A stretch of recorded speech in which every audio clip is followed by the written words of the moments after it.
Hello friends. இந்த America Iran போர் பிரச்சனைனால இன்னைக்கு share market கடுமையான வீழ்ச்சியில் தாங்க இருந்தது. இன்னைக்கு நேஷனல் ஸ்டாக் எக்ஸ்சேஞ்சில் 2581 ஸ்டாக் விலை இறக்கத்தில் தாங்க முடிஞ்சிருக்கு. நிஃப்டி 50 இண்டெக்ஸை பார்த்தோம்னா 44 ஸ்டாக் விலை இறக்கத்தில் முடிஞ்சிருந்தது. அதுலேயும் பார்த்தோம்னா எல்என்டியும் இண்டிகோவும் 5% மேலே விலை சரிஞ்சிருக்கு.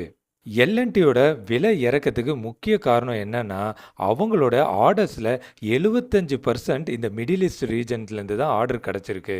இப்போ மிடில் ஈஸ்டில் போர் பதற்றம் அதிகமாக ஆனதுனால விலை இறங்கியிருக்கு.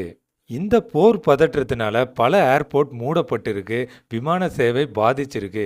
இந்த காரணத்தினால இண்டிகோ ஷேர் இன்னைக்கு விலை இறங்கியிருக்கு. ஒரு பக்கம் பங்குகளோட விலை இந்த மாதிரி சரிஞ்சிருக்கு. எம்சிஎக்ஸ் கமாடிட்டி சந்தையில் தங்கமும் வெள்ளியோட விலையும் கணிசமாக விலை ஏற்றத்தை கொடுத்துருக்கு. எப்பெல்லாம் போர் பதற்றம் அதிகமாகுதோ மக்கள் சேஃப் இன்வெஸ்ட்மெண்ட்டாக கருதப்படுற தங்கத்தை நோக்கி தான் முதலீடை கொண்டு போகிறாங்க. இந்த மாதிரி ஷேர் மார்க்கெட் அப்டேட்ஸை மிஸ் பண்ணாமல் பார்க்க தமிழ் ஸ்டாக் பஸ் சேனலுக்கு சப்ஸ்கிரைப் பண்ணுங்கள்.